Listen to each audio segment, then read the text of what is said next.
I got a question on Instagram yesterday, and I thought it'd be relevant for me to answer the question so that you guys can get the answer of this also. Somebody asked me, what speed and temperature do I keep my Seismo oven on so I can use a roller thing?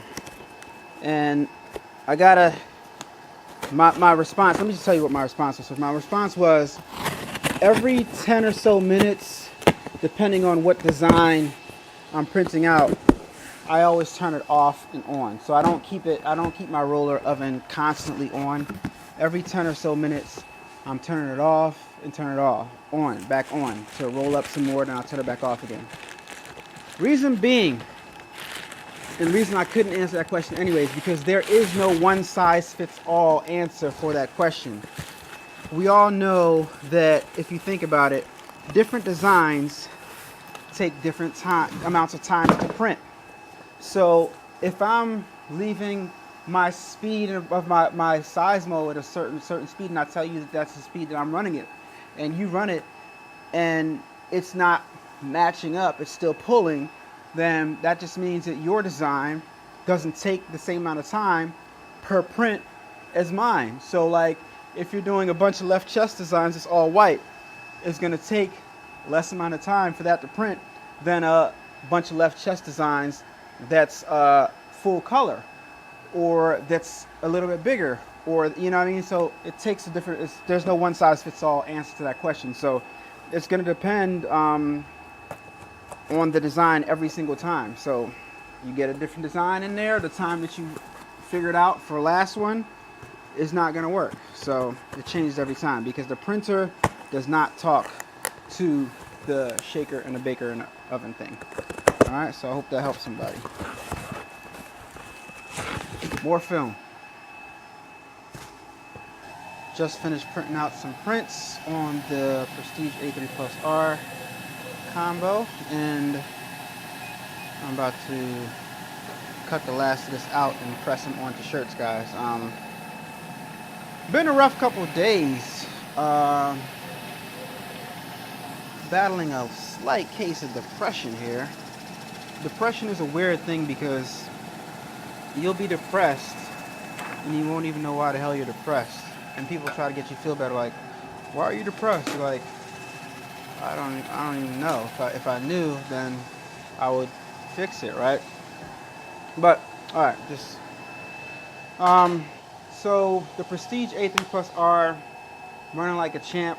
I think at this point I have a gift whereas though I can run machines pretty well. I run machines better than the average person. I don't know. I know what to do when they do certain things. I'm not sure, but I'm hearing, you know, certain people are, you know, having little hiccups with the Prestige, but guys, mine has been running for weeks now. And when I say every day nonstop, well, almost every day nonstop. I think this week right here, I probably took like a few days off. I probably didn't print with it for a few days back to back. And when I came in the studio, I didn't do anything. It sat for at least 4 days. It sat for at least 4 days without me turning it on, without me touching it, without me doing anything. I come in here, I do a head clean. Since it sat for 4 days, I think I did 2 or 3 head cleans, and then I did a nozzle print check, and then I started printing, and it's been printing like crazy. All right, so yeah, guys, it's running.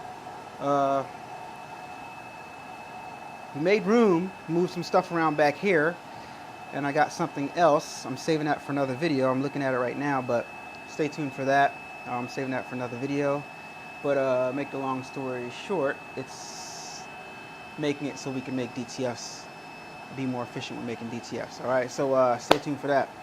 Now I'm just gonna trim the excess, however you say it, off these DTFs down to size because I'm about to press these. These get shipped off tomorrow, first thing in the morning. So it's only like 11 shirts, but we're gonna press them on right now, knock this out, and bag them up. Bag them and tag them. I mean, not bag them up, but box them up. All right, got my Dymo label writer to make my shipping labels, and we are ready to start pressing, guys. All right, this is the back and this is the front. Let me show you guys. So this is the front of the shirt right here. Downtown Charlie Brown Blues Band. Shouts out to Charlie Brown. He is a famous blues singer. That's Chanel's dad, my girlfriend's dad. And this is the back of the shirt right here. Let me show you the back, the version in black. You probably see that better. Yeah, you can see that better. All right, this is the back of the shirt right here. And this is the front of the shirt right here. Yep. All right, let's press. Let me show you how my DTFs press. Let me get my supplies in order so we can get into this press right here. Get my shirts in order. All right, because you guys want to know, I'm going to show you guys how these things press just in case. This is me soliciting my services to you guys because I do make DTF transfers now. So if it's a large order, please put your order in advance because it's going to take a while because this printer is kind of slow, but we can get it done for you at a great rate. All right, so put your order in advance. All right, and we'll get it done. All right, adubbproductions@gmail.com. All right, let's get into these presses. All right, how do my DTFs press? All right, first I'm going to say, when you're doing anything, getting ready for work, make sure you have everything that you need around you. I got my lint roller right here. I got my DTFs right here. I got my shirts right here. Got them laid out and ready to go. Got my heat press right here. Heat Press Nation Signature Series. Heat Press Nation link in the description down below if you want to get this 15x15 Signature Series auto open with the Shore Press. And also got my 15x15 Walla Press manual open right there with the drawer, pull out drawer. And I heard that Heat Transfer Warehouse has that heat press in an auto open, so Heat Transfer Warehouse holler at me so we can see this in more videos. Anyway, it's always good, like I told you guys, to always keep your legacy heat presses. After your business grows, keep a 15x15 or two around. Reason being is because sometimes you might be pressing and your design doesn't call for a 16x20. Or better yet, sometimes you might be pressing small and medium shirts, and if you use a 16x20, it's going to press the seams, and then it's going to give you some awkward type of shiny mark at the seams, and you don't want to do that. All right, so let me show you guys this workflow right here. So let's get into this press. Medium shirt, and lay it out. Boom, like that. I'm going to compensate for placement. If I see a bit of lint, it's going to roll it. Well, this lint roller is done, so you can just dab it. If you don't have a lint roller, you can use tape. Not necessary unless you see lint on your shirt. I'm just gonna grab both seams, and I'm feeling for even amount of excess material on each side. Same thing with the bottom. That's how I check my placement. All right, hang the neck off right here, and then I get my white DTF in this case because it's a black shirt. Place it on here. All right, and I got my heat press heated up to 15 seconds, 300 degrees. All right, 15 seconds, 300 degrees is all it's going to take. All right, placing it by eye. All right, I'm looking, 4 fingers down, we're good to go. And once it's nice and straight, all right, looking at that neckline right there, once it's nice and straight, you go ahead and you press it down. Like I said, 15 seconds, guys, that's all. And after the 15 seconds, you sit it off to the side. And these shirts are front and back. So it's 11 shirts, so we're going to do 22 presses, all right? 1 press for each side, all right? So, boom, that's done. Actually, it's more than that, more presses than that, because I do have to do a final press on each side, all right? Now, let me talk to you guys a little bit about efficiency and volume, right? All right, so when your business is big enough to where as though you're getting consistent work and you're getting a bunch of orders on a consistent basis, that's when you want to like hire somebody to be there with you all the time in the studio or wherever it is that you're working, because this job, for example, would have been done already if I would have had somebody else and we were using multiple heat presses, right? This one and that one, or this one and that one. Somebody else could have been on those pressing, you know, the other side of the shirt as I'm pressing this side of the shirt, and we'd have got done that much faster. But since it's just me, it's taking a little longer. But what happens is when you can get through and do these jobs faster, you can move on to the next order, therefore making more money. So now that everything is pressed, everything's cooled off, we're going to start to peel our transfers. Peel it right off.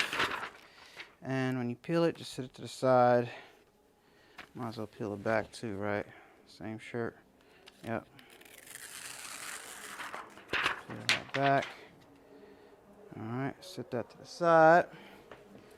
Because then the next step is to press all of them. Peel. Alright. Peel. Alright. I'm going to do that to all the transfers, and then we're going to press all of them, just like that. So now, guys, we are just going to get the pressing. But before we do that, let me clean the lint off of my heat press, because I don't want any lint on any of my shirts. Shoot. I don't like these lint rolls right here. I got them for free when I got my my second DTG printer. The person that gave it to me had a bunch of these, so waste not, want not, guys. Waste not, want not. All right, so let's start pressing. Each side, I'm only gonna give a 6-second press. We are gonna use a cover sheet, so down. All right, 6-second press for that. Boom. Alright, next, then we're just going to flip it and do the other side. Alright, but this, remember, this is not auto open, so boom, and this one is auto open. It'll go a lot faster if both of them are auto open, but they're not. See what I'm saying? See how you're doing that now, guys? See the efficiency? See how we get to bang them out now? Boom, next side.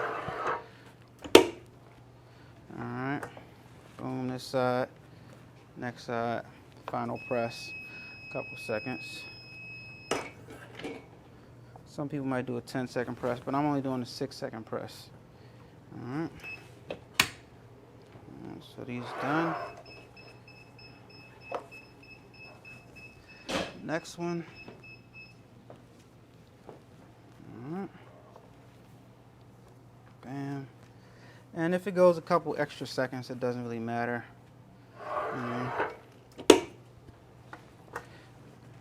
Done. Next shirt.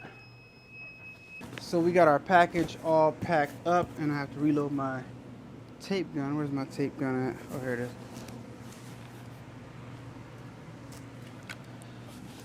Alright, so I have my package all packed up right here. All I gotta do now is put my label on there, and let me reload my tape gun. Guys, the moral of the story is be careful. I keep on saying be careful what you wish for, because you just might get it.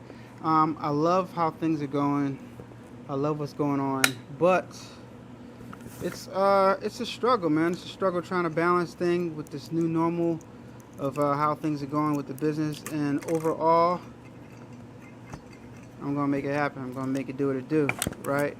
It's just a struggle right now trying to get back into the swing of things as far as the content is concerned, because business is just non-stop. And but yeah, like I said, the key for me now is to